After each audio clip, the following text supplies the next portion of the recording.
list season, boys and girls.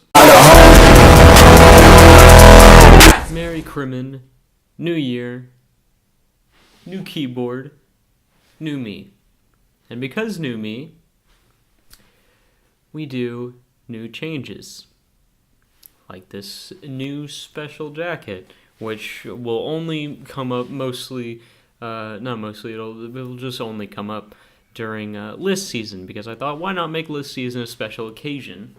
Because it is a special occasion, and this jacket is used for special occasions, so checks out. And I thought, what new biggest change can I bring to the table other than to, I don't know, actually get these videos out in a timely fucking manner for once? So we're cutting the bullshit, we're cutting all the unnecessary shit, and if I ramble on for a little bit, I'll fix it in editing. Let's go. Let's kick it off with number 15.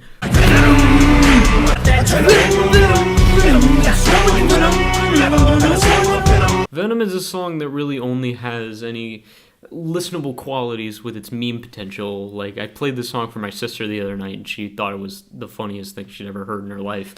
And that's mainly because of the hook. The hook is just so laughable. It feels like a studio executive as Sony was just looming over Eminem's shoulder as he made the song. Oh, whoa, hold up. Cut that line. That line has fuck in it. Are you crazy, Eminem?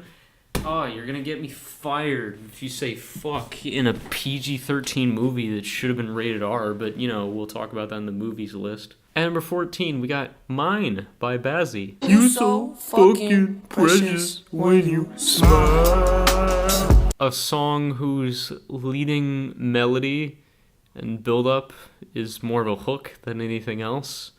And is also the song that somehow propelled Bazzy into fame.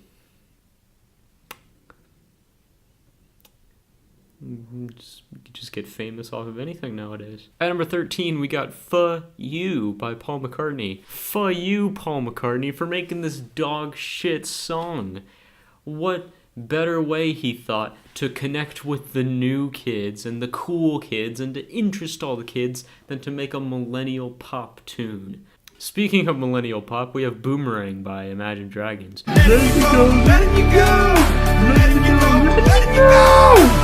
Is it me, or does this vocal performance just feel weak for no reason? Like, this is the kind of vocal performance that would have fit more on a track like Thunder to make him sound more vulnerable, or exposing of his emotions, make it sound just a little pinch of artistic integrity and license. But instead, they reserved it for Boomerang, a song I couldn't even tell you what the fuck it's about. I mean, it's called Boomerang. If I threw this song, I certainly wouldn't want it to come back to me. At number 11, we have Glow Up by NAV. I didn't know that girl was yours.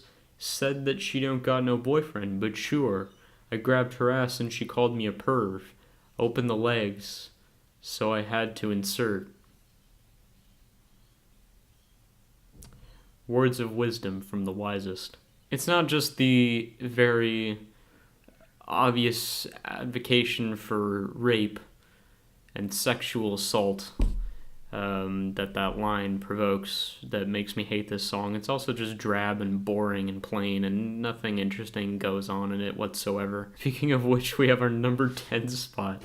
Play This on a Mountain at Sunset by Jaden Smith. A song that where literally nothing happens.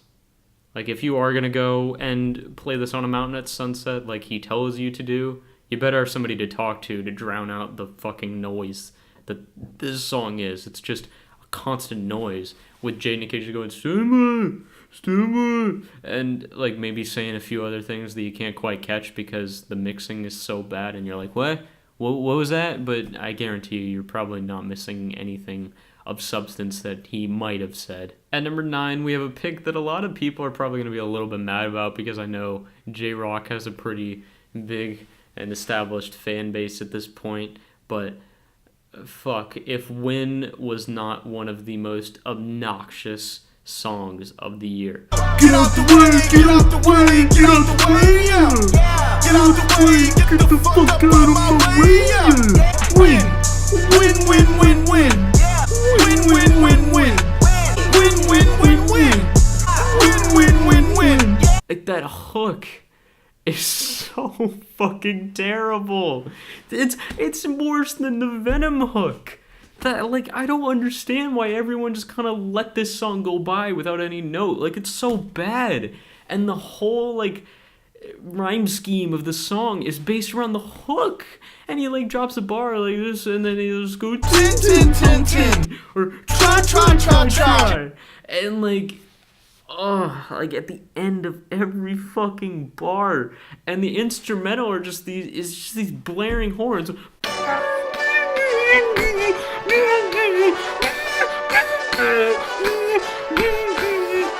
And the worst part, this song is nominated for a Grammy.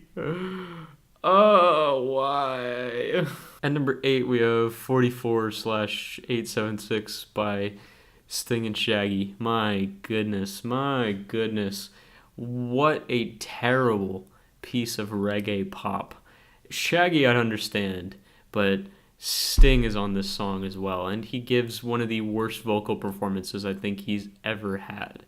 And just the hook is just them shouting the title of that song and the album over and over again. And the instrumental's so boring. And these two just should never have collaborated. At number 7, we have The New Day by Greta Van Fleet.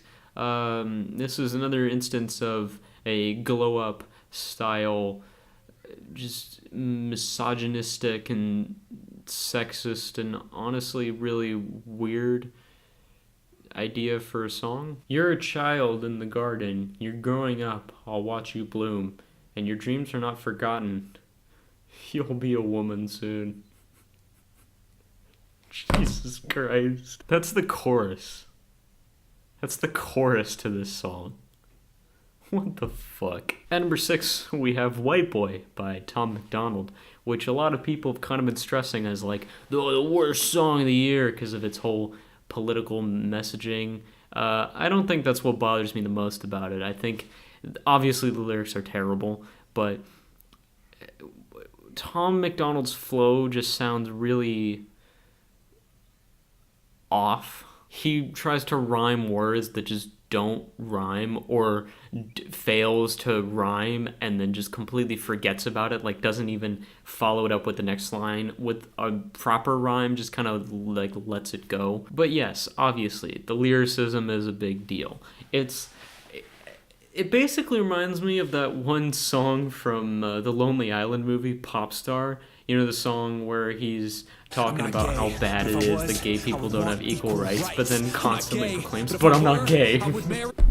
That's basically what this song is. Like, he talks about racism and how it's bad and says, I'm not racist so many times that it honestly gets me to believe that he's trying to hide the fact that he actually is racist, and he's just like blowing it out of proportion so much. At number 5, we have Young and Menace by Fall Out Boy, which is just a really slow and boring build-up followed by a completely sudden mishmash of sounds that I guess could, in some weird fucked up alternate universe where maybe Sonic 06 was a universally hailed masterpiece, could be considered good music. Speaking of mishmash of sounds and weird ideas, we got number 4, Save Yourself by the Chainsmokers and Ngutmer, because the last thing we needed was Chainsmokers making dubstep. At number 3, we have Lil Xan and 2 Chainz with Tick Tock, Tick Tock, Tick Tock. One of the most bland, boring, and repetitive songs I have heard all fucking year. And then 2 Chainz, I'm like, okay, it has 2 Chainz. He's not awesome. He's not my favorite. Maybe he'll be like a saving grace. And then he just follows up what Lil Xan does. It's more like, like that kind of style of rhyming, because for some reason a lot of rappers and just musicians in general this year think it's a great idea to make the hook bleed into the leading vocal melody. Kind of ruins the whole purpose of the hook, doesn't it? At number 2, we got probably the worst of the whole mishmash of weird sounds and ideas out of this entire list that I've noticed has been a pretty big theme on this list. Warzone by Yoko Ono. Warzone. We are living in a war zone. It's a war zone. I don't know what the vibe of the room in the studio was like, and I probably never will, when this song was being made. I don't know who looked at it and go, that's genius. That's genius right there, because this is pretty much the definition of fake deep. Yoko Ono tries to make all these different points about society, and I mean, she's right. She gets a lot of them right, but she just words them so poorly. Just men flashing their guns and balls. That's such an awkward line. I mean, yeah, it's right, but it's the most direct approach to that kind of messaging you could possibly take. The build-up with the bass is actually kind of interesting, but nothing is done with it. The sound of the bass just sounds really eerie and disturbing, but nothing happens with it. But yeah, there's really nothing appealing about this song in any sort of way. And much like that is the number 1 spot, which is Bebe by 6ix9ine and Annual AA. The worst song of 2018, and why would it be anything other than a millennial Latino pop hit that is so base level and so lazy and so slapped together last minute and so auto-tuned, so fake, so unnatural, so unholy? It is a nightmare. There's hardly any distinction between the two. The only reason I could tell when Annual AA was singing and not 6ix9ine is that I didn't have an urge to kill myself when he was. You could just call me racist. You could just chalk this down to a lack of understanding of the lyrics because I don't speak Spanish. But what real purpose is there to understand them when the music is not any sort of appealing? Tell me. But you know what you can also tell me? You can also tell me what you thought of this video that I am recording very quickly before dinner, because I'm hoping that rush will incentivize me to talk quickly and will put me in a point of pressure where I need to make something happen quickly in order to get the video shorter, so I have more time to edit it and less time to not edit it, because if I take long in the recordings, it takes a fuck ton of time to edit it together. And that's probably what's causing me. It's not probably, it is what's causing me to take so much time to put out these videos. But now I got you guys. We're all good. Yay. Acting like you know.